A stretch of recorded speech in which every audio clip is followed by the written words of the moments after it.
Yes, so my correct people now they welcome back again to my channel. My people, allegedly, Calabash carrier, she don't come back on the boast up and down. No, my people, not be small boasting. I know say these women, if they get small opportunity to gun body for where KBC dey like this, now so the thing they do them like say they don't enter Ijoba Aro. Now so the thing go they do them say they don't win one jackpot. Now so the thing go they do them like say in fact they don't reach end of the world. My people, allegedly, I know say e get occasion when KBC be go for Lagos few days ago, and that occasion true the truth be say KBC no really wan go with any of these Ifa wives, but the truth be say we no come know how Calabash carrier come find her way reach where KBC dey when be say they come attend that occasion together. My people, hey, not be small thing o. Even me, as I see them for that occasion, as so I just put am for cheek. I dey watch the video. I say, what is happening here? What is happening here? All said and done. After that occasion now, Calabash carrier don come out now dey boast. Say, hey, now this thing she dey tell Queen Naomi. Now she dey tell Queen Naomi say, KBC just dey try to dey use her the past time. Say Queen Naomi no dey like to dey listen. Say na she understand this game. Say na she understand this game. Say Queen Naomi no really understand this game. My people, as I even hear the matter, and so I was like, what is really happening? What is really happening in the sense that right now for Calabash carrier with KBC to attend that occasion, how comes? What did she do? Which kind of button she press? Because all of us we know the matter when they grant concerning Calabash carrier and the Great Ife Palace and KBC. So how comes when we say now she come manipulate her way so that she follow KBC go occasion? And this occasion when she goes, so now all the way from all the way in Lagos, now there they go the occasion. And I know why this matter see they surprise me. Even last early this last weekend also. Yeah, so we still see where KBC and learned colleague they still go occasion. So take that learned colleague back, but if you even see the way she they do for that occasion, and she sit down beside KBC, it just be like say now yongi she be. The way she can't dey behave for the occasion, I was like wetin be all these things? And I know say for a very long time KBC don't stop all of them. None of them they accompany KBC to any social occasion. So this one now what can happen now? And this thing what can happen now after attention seeker don't welcome her twins. Now we can't see all these new twists. Yes, so all these new twists right now. Now after this welcoming of the Ibeji and attention seeker, now we can't see this new twist. And the truth be said, they said everybody around KBC, they are not really happy. Why they not happy? They say attention Calabash carrier, she gets cause to settle.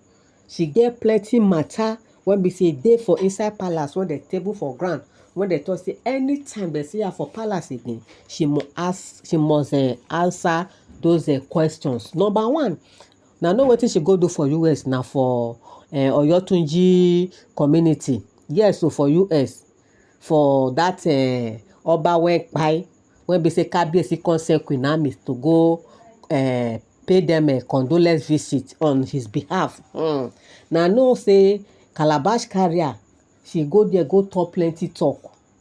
Both the one when they in existence, so both matter when no dey in existence. So now so she go talk matter full ground to the extent she even talk for that place. Say as Queen Naomi dey so, say Queen Naomi no fit step her leg for inside palace again. Say our crown prince, Prince Tadenikawo, no fit set his feet for the Great Ife Palace again. Say they don't banish them. My people, not be small thing o. Not be small matter Calabash carrier carry go talk for that Oyotunji village. Now they feel me. So all this matter like this dey grand, and we even know how KBC himself was not even happy about this whole issue of wetin she go do for that Oyotunji community for US. So with all this matter, and as that issue happen, KBC even tell us say for now he no wan sight her around the palace. KBC say he no wan sight her around the palace when we say she don do. She don do to get KBC attention. She try to get KBC attention for where? but all of a sudden now she come follow Kabiyesi go occasion for Lagos. So all of us, the matter come surprise us, say what is really happening? What is really happening? Now know why all of us dey wonder say wetin dey happen? Because if una see all these things wey come dey happen now, what is the message Kabiyesi is passing to our amiable Queen Naomi? Because small time Kabiyesi go come tell Queen Naomi say he no dey with these women again o, they just dey, na dem dey disturb him, this that, but send these women out of the palace once and for all, make everybody rest. Kabiyesi no send them. Na dey feel me? So at times e get some kind things wey go happen for inside palace, I go come dey wonder say abi this thing when Calabash carrier come talk so na true? Because Calabash carrier dey always dey emphasize say make our Queen Naomi make she shine her eyes well well o. Say make she shine her eyes well well, because Kabiyesi she say no be everything when Kabiyesi dey tell her, no be as the matter dey be, na so Kabiyesi dey come dey tell her. Na dey feel me? And if na look this one when Calabash carrier talk so in a way I go say yes, I agree with her. Now know why I talk so? Because true for how long will Kabiyesi say he no dey do with these women again? For how long? Because today go say he no dey do again, he don surrender, nothing join him with these women again. Then the next few days we go hear say Kabiyesi say nobody is going anywhere, all these women they are here to stay, he's capable, he doesn't want people to say he cannot control his wife, you know. So the matter my people, e get how e be. True e get how the matter be. So now what I'm trying to say be say in all things God knows best. Let his will be done in the life of our amiable Queen Naomi, because as it stands now, this battle don really dey ground for a long time. And we just pray that God Almighty will see Queen Naomi through. Because if una see Calabash carrier, na know say e don tey when Calabash carrier really dey eye Kabiyesi. E don really tey. Because that time when Queen Naomi dey palace, when she dey carry body dey near Queen Naomi, dey tell Queen Naomi say I will put you through how they dey do things for here. As per say she say she be princess, she know the culture, she know everything, not knowing that she was not really happy, not knowing that she was just like how this young fine lady go just come from all the way from Ondo State, Akure, go just come marry Kabiyesi. Na know that kind thing. And at the end she succeeded in the sense that she tried to bring disunity between Kabiyesi and Queen Naomi. Yes, but all wetin we go talk be say no matter how they try, God still have the final say. Yes, so because all these their powers when they use, when they feel say they dey on top today, me I believe all those power are powerless. All those power are powerless. They can only use those powers for a short period, but at the end e no go good. The end e no go good. I believe some of them they go even ask themselves say wetin even come make me come do all these things, come enter palace. Yes, so because right now they won't get Kabiyesi's attention by all means.